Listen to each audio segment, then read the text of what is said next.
વલસાડ તાલુકાના અતુલ નજીક આવેલ ચણવાઈવાડી ફળિયા તરફ જતો માર્ગ 20 થી 25 વર્ષથી બિસ્માર હાલતમાં છે, છતાં તંત્ર દ્વારા કાળજી લેવામાં ન આવતા લોકોએ ભારે હાલાકી ભોગવવી પડે છે।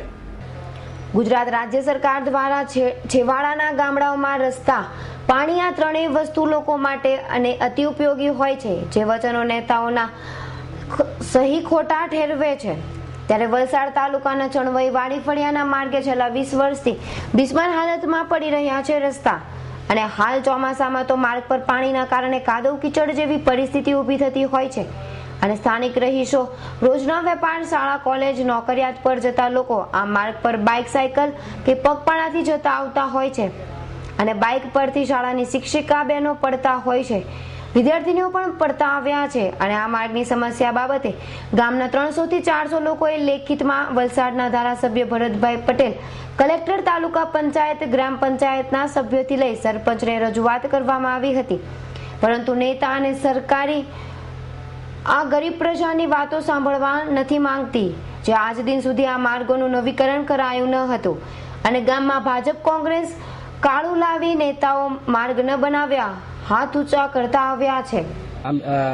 કલેક્ટર સાહેબને બી અરજી આપેલી છે, અમે ભરતભાઈને આપેલી છે, કેસીભાઈ ડોક્ટર કેસીભાઈ પટેલને પણ આપેલી છે, પણ એ લોકો અમારો કોઈ રસ્તા પર કંઈ પણ હજુ જોવા નથી આવ્યા। અમે 2-3 વાર માંગ બી કરી છે કે અમારા રસ્તા પર આવીને એકવાર ખાલી તમે જોઈ જાઓ, પણ જોવા પણ નથી કોઈ આવતું। અને બીજું કે આ વર્ષે જે ઇલેક્શન આવે છે તે દરમિયાન જો એ લોકો રસ્તાનું અમને કોઈ આશ્વાસન નહીં આપે કે આ તમારો રસ્તો થશે, તે અગર નહીં થાય તો પછી અમે એક જ વસ્તુ કરવાની છે આ વખતે, કે અમે ઇલેક્શનને બહિષ્કાર કરવાના છે। એ બંને એક જ રસ્તા છે, લાગેલા જ છે, બધા રસ્તા એકદમ એવા જ છે જેવા કે હાલમાં રિક્ષા પણ કાઢવી હોય તો કે કાઢે તે ફસી જાય તો માણસને બોલાવવું પડે ધક્કો મારવા માટે, બાઇક પડી જાય તો કોઈને બોલાવવું પડે બાજુ માટે કે ભાઈ આવડી જાય બાઇક કાઢવાની છે, એવા રસ્તા થઈ ગયેલા છે, એટલા ખરાબ રસ્તા થઈ ગયેલા છે કે ચાલીને પણ જવું મુશ્કેલ છે।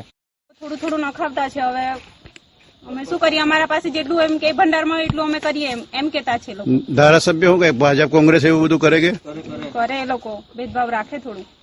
શું કહે, તમારા વોટ કેટલા મળેલા એ અમે જાણીએ એમ કે, એટલે જયારે વોટ માંગવા આવેલા ત્યારે પણ આમાં શું છે, તમારે આમ આદમી પીસાય ને રાજકારણમાં? એ તો એવું જ છે ને, હવે મોટા સાઈડ પર જાય, અમારા જેવા નાના અંદર પીસાયા કરે। તો હું તમારી હવે શું માંગ છે? અમારે તો બસ એક આ રસ્તો બની જાય અહીંયાથી ત્યાં સુધીનો, બસ પાવર હાઉસ સુધીનો। હું સ્વામિનારાયણ સ્કૂલમાં ભણું છું, અને અહીંયાથી હું જાઉં ત્યારે કેટલી ઘણી વાર પડી જાઉં છું, અને સ્કૂલમાંથી મમ્મી લોકોને એટલી ફરિયાદ આવે છે કે તમારા છોકરા કપડાં પહેરીને સારા કેમ નથી આવતા, અને મમ્મી લોકો કેટલું ખરાબ સાંભળવું પડે છે। અમે કેટલી વાર અરજી આપી છે સરપંચને, પણ એ લોકો કઈ નિકાલ નથી કરતા એનો। કેટલા વર્ષથી આ રસ્તો ખરાબ છે? 14 વર્ષથી। હા, મેં નાની હતી કે ત્યારના રસ્તો ખરાબ છે, પણ હજુ કઈ નિકાલ નથી આવ્યો। પછી હવે શું તમારી શું અપેક્ષા છે કે આ રસ્તો જલ્દીથી સારો થઈ જાય? અમૃત પટેલનો રિપોર્ટ, S9 ન્યૂઝ, પારડી।